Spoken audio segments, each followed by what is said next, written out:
Waalaikumsalam. Silakan masuk Mbak. Silakan duduk Mbak.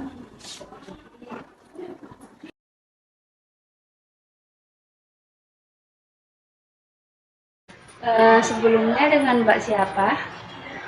Mbak Asra, nama saya Asra. Oh, dengan Mbak Asra ya. Eh, Kesini naik apa Mbak Asra? Naik motor. Naik motor ya. Mbak Asra di sini sedang kuliah atau bekerja? Kuliah. Kuliah.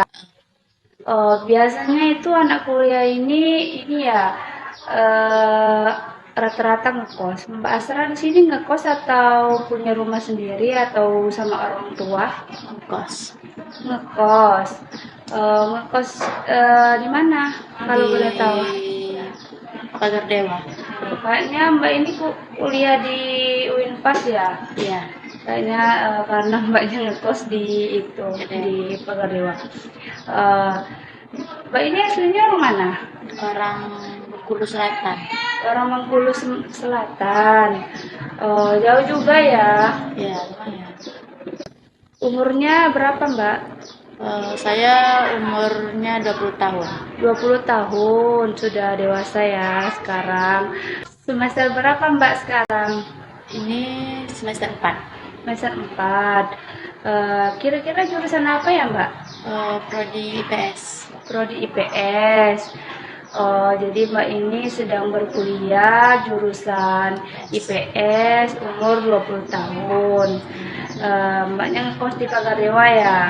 Ya. Mbak ini mempunyai berapa saudara? 3. 3. Kira-kira Mbak ini anak keberapa? Anak kedua. Anak kedua dari 3 saudara. Oh ya.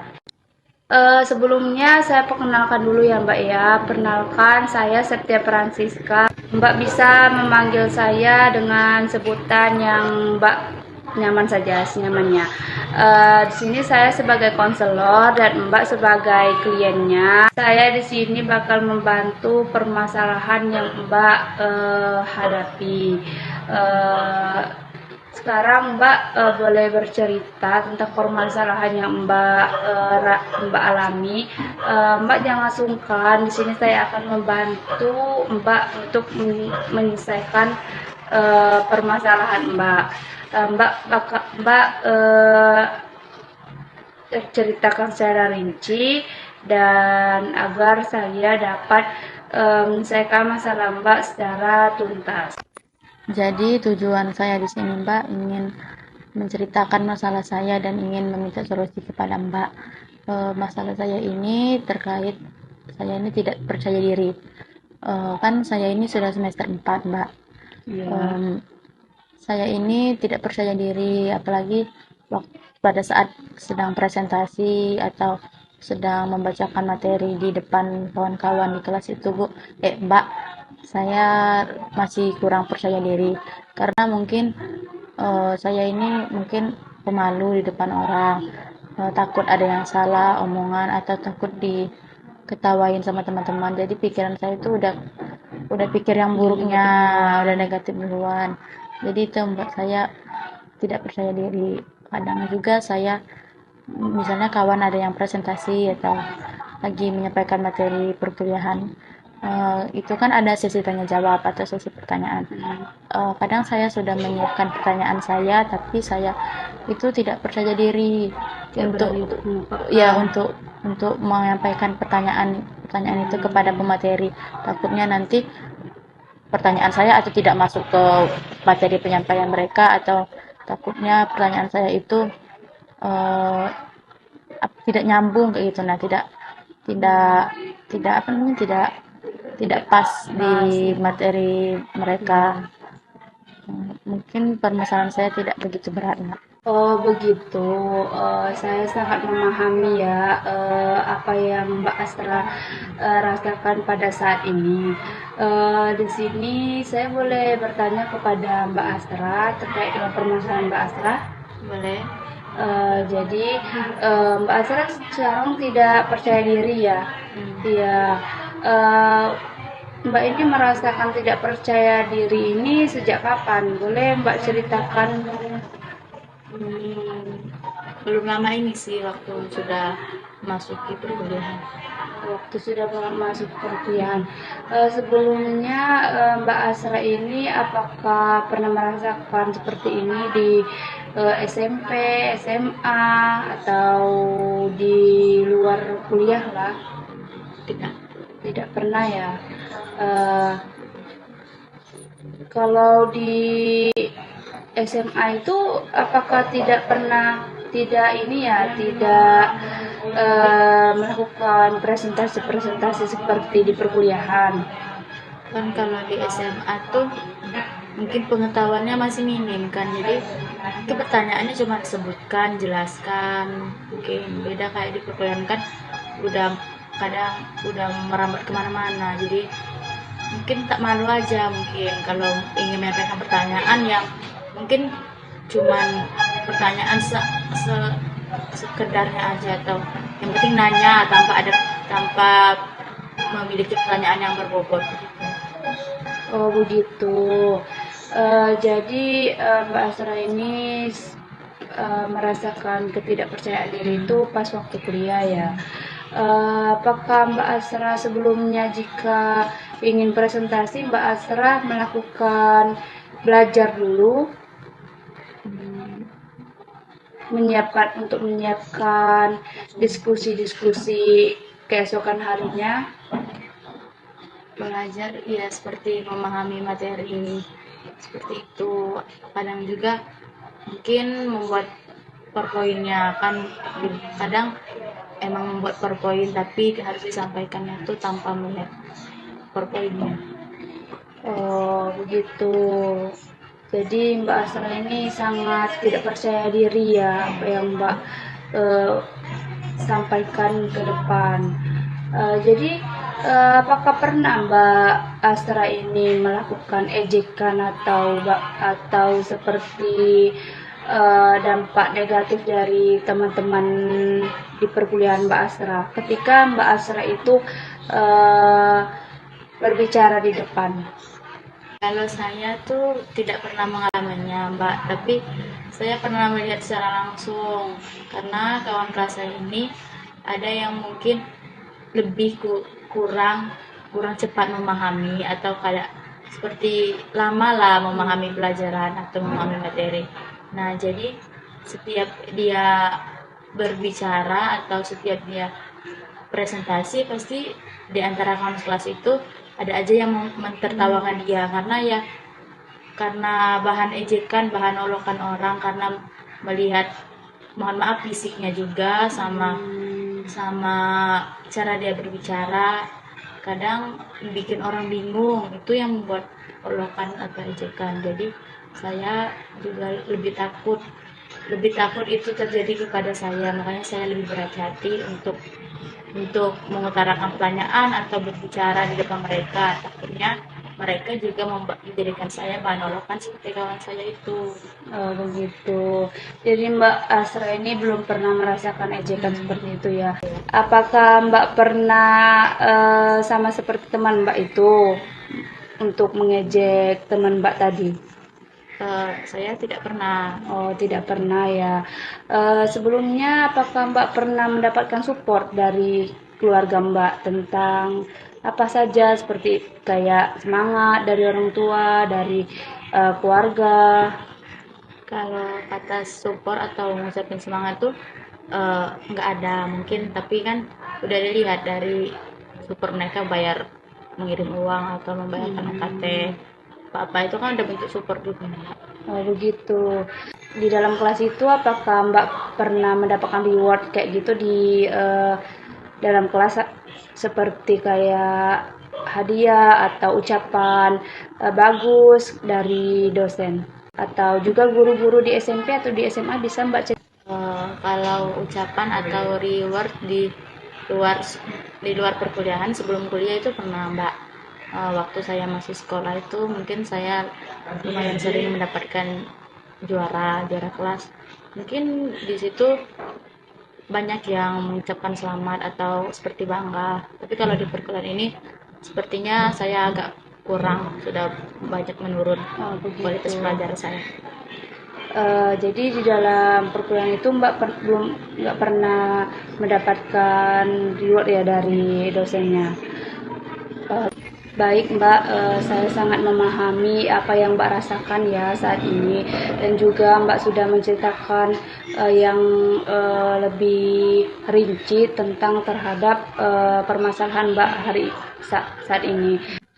Jadi upaya apa yang Mbak ingin dapatkan pada pertemuan ini? Saya berharap saya akan mendapatkan upaya saya akan menjadi orang yang lebih percaya diri lagi terhadap diri saya sendiri.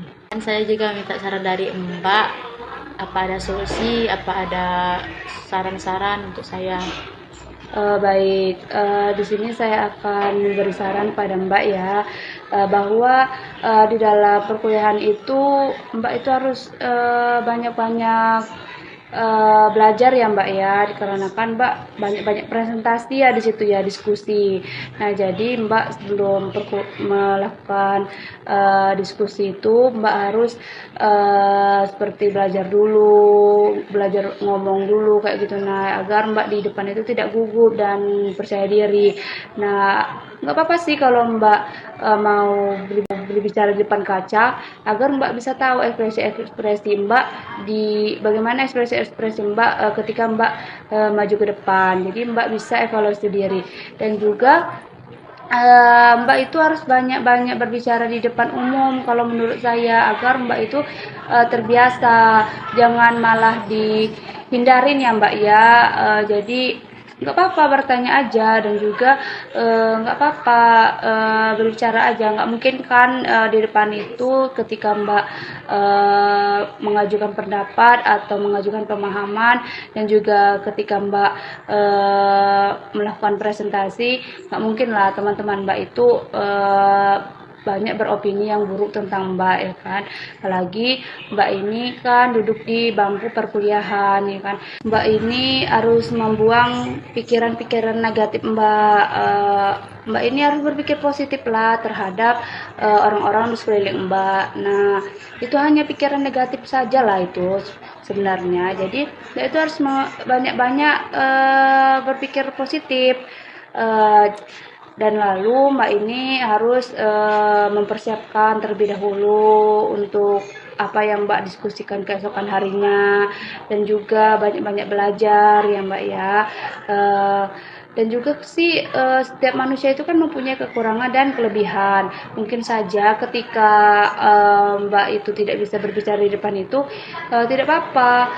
Namanya kan kita kan sama-sama belajar, jadi nggak harus kayak sudah bisa kayak gitu kan, nggak mungkin kan. Jadi kan step by step kayak gitu.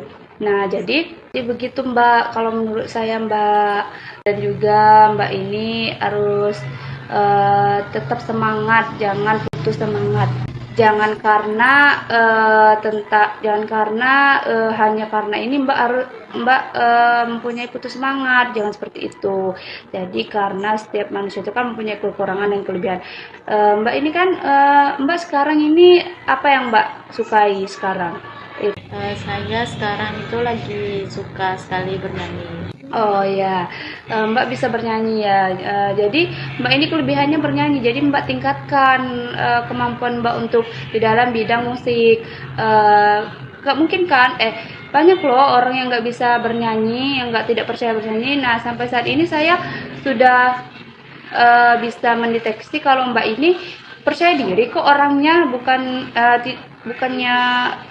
tidak percaya diri. Sampai sini Mbak paham tidak apa yang saya ungkapkan ini ya, dan saran-saran yang saya berikan?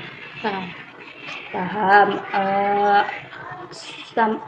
Kedepannya bagaimana Mbak akan melakukan yang saya sarankan? Ya, saya berusaha melakukan. Di sini saya cuma memberikan saran ya Mbak ya, tentang keputusan Mbak dan juga tindakan Mbak itu kembali kepada Mbak saya kembalikan kepada Mbaknya, karena ini kan kehidupan Mbak yang lebih tahu tentang kehidupan Mbak. Jadi di sini saya cuma bisa memberi saran saja. Semoga saran saya ini bermanfaat. Nah, sampai di sini Mbak masih ada yang ingin diskusikan? Saya di sini juga minta saran atau solusi dari Mbak. Bagaimana cara agar meningkatkan motivasi belajar? Oh, meningkatkan motivasi belajar ya Mbak ya. Di sini Mbak ini kurang bersemangat untuk belajar. Ya, kadang malas-malasan. Oh, malas-malasan. Eh, apakah Mbak bisa membagi waktu dari bermain dengan belajar? Itu kadang juga masih bingung mau bagi waktu antara bermain dan untuk belajar. Berarti dalam waktu bermain dan waktu belajar itu kira-kira banyakkan waktu bermainnya atau waktu belajarnya? Sebenarnya kalau bermain di luar tuh nggak juga, nggak, palingan main di dalam rumah itu HP, palingan mainin HP itu yang kadang banyakkan main HP belajar. Jadi Mbak ini suka main HP ya. Jadi Mbak Mbak banyakin kurang untuk bermain gadgetnya ya. Untuk bermain di luar lingkungan Mbak jarang ya. Jarang. Jadi Mbak lebih berdiam diri di dalam rumah ya. Jika ada pekerjaan rumah yang diberikan oleh dosen seperti tugas-tugas, apakah Mbak mengerjakannya? Iya, saya Mbak kerjakan ya. Di perkuliahan itu banyak tidak Mbak yang diberikan tugas yang diberikan oleh dosen? Banyak ya. Bisa Mbak ceritakan tugas-tugas seperti apa yang diberikan oleh dosen Mbak? Makalah, presentasi, terus membuat jurnal, artikel, atau membuat proposal ini juga. Itu Mbak lakukan semuanya dengan hasil Mbak sendiri atau orang lain? Hasil Mbak sendiri ya. Jadi Mbak ini sudah cukup ya, motivasi belajarnya sudah cukup lumayan, karena Mbak ini kan membuat tugasnya dengan hasil tangan Mbak sendiri, tidak kayak untuk menyuruh orang lain. Kan banyak kan di luar sana orang yang berkuliah itu tidak mau untuk mengerjakan tugasnya sendiri, bahkan ada yang sampai menyuruh orang, membayar orang itu ya kan. Jadi di sini Mbak tidak ya seperti itu, alhamdulillah. Berapa menit atau berapa jam? Kalau waktunya tidak bisa ditentukan ya Mbak, soalnya kalau misalnya tugas itu, belajar tuh kayak kalau ada tugas itu pasti dikerjakan, itu tergantung tugasnya selesai cepat atau enggak. Kalau belum selesai ya berarti belum selesai belajarnya. Belum selesai juga. Oh ya. Jadi Mbak, jika di SMA apakah Mbak seperti itu juga, malas-malasan dalam belajar? Ya. Berbeda Mbak, kalau di SMA saya lebih giat dalam belajar, mungkin karena mungkin karena kan kalau SMA saya kan dekat sama orang tua, nggak ngekos, jadi mungkin nggak ada mikirin makan atau mikirin uang atau gimana, tinggal kalau apa-apa kan masih ada orang tua yang bantuin. Tapi kalau kuliah itu kan ngekos jauh, jadi apa-apa harus sendiri gitu. Oh begitu. Jadi motivasi dalam belajar itu berkurang ya, karena kan Iya. jauh dari Banyak. karena kan jauh dari kedua orang tua.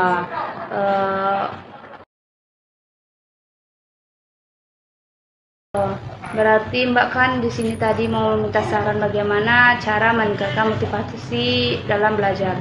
Mbak juga tidak bisa membagi waktu antara bermain HP dan belajar. Nah, di sini saya ingin memberi solusi sedikit ya Mbak tentang cara meningkatkan motivasi belajar itu. Bahwasanya Mbak yang pertama harus dalam bermain gadget ya Mbak ya, harus kurang-kurangin itu, banyak kurang-kurangin. Karena memang gadget sekarang ini banyak sekali ya Mbak ya untuk mempengaruhi anak-anak remaja dan anak-anak sebesar seusia Mbak itu. Eh, Kalau bisa tuh seperlunya aja sih melihat HP, jangan berlarut-larut. Nah, dan juga Mbak harus pandai-pandai membagi waktu untuk belajar. Nah, tidak apa-apa sih sebentar dalam belajarnya. Yang penting Mbak harus dalam sehari itu belajar kayak gitu nah Mbak, agar Mbak itu terbiasa dalam belajar setiap harinya. Nah, tidak apa-apa sih 5 menit atau 10 menit atau 15 menit, misalnya hari ini 5 menit, nah besoknya 5 menit, nah lusanya naikin lagi 15 menit kayak gitu. Jadi ujung-ujungnya Mbak kan terbiasa dalam belajar. Nah, dan juga Mbak harus renungkan dalam hati Mbak itu jangan terlalu larut dalam bermain HP, karena memang dalam bermain HP itu sangat membuat pikiran kita tuh rusak sih sebenarnya kalau melihat-lihat HP itu. Begitu saja sih Mbak, apa solusi saya, yaitu Mbak ini harus pintar-pintar membagi waktu antara bermain HP dan juga belajar. Nah, kalau bisa hindarin saja pas jika Mbak belajar itu HP itu jauhin dari Mbak belajar itu, agar Mbak itu bisa belajar dengan fokus dan tidak melihat HP terus begitu Mbak. Lalu Mbak, bagaimana kalau misalnya saya lagi belajar? Tadi kan HP disingkirkan atau Iya. dijauhkan. Itu kalau misalnya ada yang penting di HP itu, misalnya ada chat penting atau kabar yang penting, itu bagaimana Mbak? Oh, begitu. Ya, tidak apa-apa di pending dulu ya. Kan nggak lama juga, 10 menit sampai 15 menit kan. Nggak apa-apa di pending dulu chattingnya. Nanti jika Mbak sudah selesai, baru Mbak balas chattingannya, atau Mbak ini apa ambil HP-nya kembali kayak gitu Mbak. Dan Mbak bisa menyelesaikan eh, apa chat-chat penting itu tadi. Sampai sampai di sini Mbak paham? Ya, Jadi Mbak upaya apa yang Mbak akan lakukan ke depannya? seperti yang Mbak bicara tadi, berusaha membagi waktu, meningkatkan waktu belajar lagi, mungkin kurang-kurangin main HP atau gimana. Ya, begitu ya Mbak ya, kurang lebihnya seperti itu. Sama seperti tadi, di sini saya cuma memberi solusi saja kepada Mbaknya. Itu semua keputusan ada di tangan Mbak sendiri. Apakah Mbak ini masih ada yang didiskusikan? Saya juga ingin minta solusi Mbak. Oh ya, apa itu Mbak? Masalah mungkin bagaimana caranya agar lebih hemat dalam uang gitu Mbak. Oh begitu Mbak, kira-kira jika dikirim uang dari kedua orang tua Mbak itu kira-kira sebulannya berapa atau per minggu? Saya dikirimin uang itu sebulan itu 500.000 Mbak. Oh berarti 500.000 ya Mbak. Oh baik Mbak. Jadi Mbak itu bagaimana itu uangnya? Apa Mbak shoppingin atau Mbak berikan yang tidak bermanfaat? Lebih sering shopping, terus beli makan-makan di rumah, kayak makanan di luar. Oh begitu ya. Jadi jika di akhir bulan Mbak kehabisan uang kayak gitu ya. Jadi Mbak ya sebenarnya itu uang 500.000 itu udah cukup banyak ya Mbak, udah cukup melebihi batas untuk diri Mbak yang hidupnya sendiri di dalam kosan. Itu uang 500.000 itu uang jajan aja atau sama uang kosannya? Uang jajan aja. Uang jajan aja, itu di luar dari uang kosan ya Mbak ya. Jadi itu udah sangat melebihi ya Mbak ya. Jadi Mbak itu harus irit-irit lah, karena kan di dalam perkuliahan ini kan masih banyak yang harus kita keluarkan, karena ada anak perkuliahan ini kan banyak ya, banyak pengeluaran. Nah, jadi kalau menurut saya tuh Mbak tuh setiap bulan itu tuh harus Mbak sisihkan lah 200 atau 300. Kalau bisa tuh 100 saja dulu dalam satu bulan. Mbak menabung satu bulan tuh 100. Nah, jika masih ini, jika bisa diterapkan dalam 3 bulan, ya Mbak tingkatkan lagi, Mbak tabung lagi 200 kayak gitu, nambah agar Mbak itu semakin lama semakin terbiasa dalam menabung itu. Jadi step by step juga seperti itu Mbak. Dan juga Mbak di kosan itu masak atau memang makan di luar terus? Makan di luar. Makan di luar. Nah, makanya dari itu Mbak jadi kayak kurang menabung dan juga selalu boros. Nah, Mbak tuh harus masak juga. Itu adalah PR untuk Mbak, untuk memasak di rumah. Masak aja Mbak, yang simpel-simpel seperti mie atau telur kan. Eh, Kalau bisa lebih ini lebih praktis itu sih, banyak anak kos itu yang memakai panci panci rebusan itu Mbak loh. Kan ada kan Mbak, begitu Mbak. Jadi itu saran dari saya ya Mbak ya. Ya, Iya, Mbak. sampai di sini masih ada yang ingin Mbak diskusikan? Tidak ada, Mbak. Tidak ada. Jadi sudah cukup tuntas ya Mbak ya dengan permasalahan-permasalahan yang Mbak alami pada saat ini. Eh, jadi sepertinya waktu konseling kita sudah mendekati habis ya Mbak ya. Dan juga saya di sini sudah memberikan saran yang sangat rinci kepada Mbak tentang permasalahan yang Mbak alami. Nah, Mbak jangan sungkan jika ada masalah Mbak, datang aja kembali ke sini. Jangan sungkan dan juga jangan takut untuk berbicara kepada saya. Nah, di sini saya akan memberikan solusi-solusi yang pas untuk Mbak. Tetap semangat dan juga jangan lari dari masalah ya Mbak ya. Jangan lari dari masalah. Jadi Mbak itu harus hadapin masalah, harus meminta solusi kepada orang yang Mbak.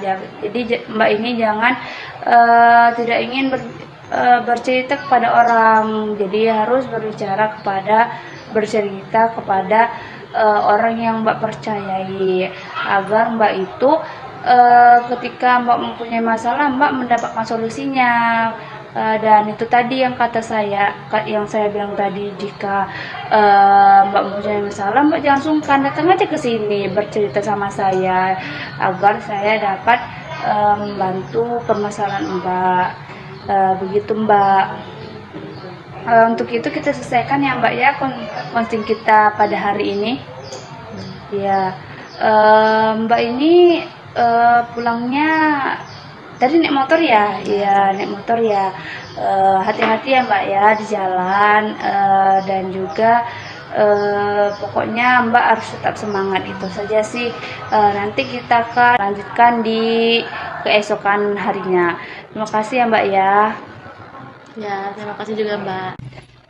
Mbaknya mau langsung pulang atau mau ke tempat yang lain? Langsung pulang. Oh ya, silakan Mbak. Makasih ya Mbak ya.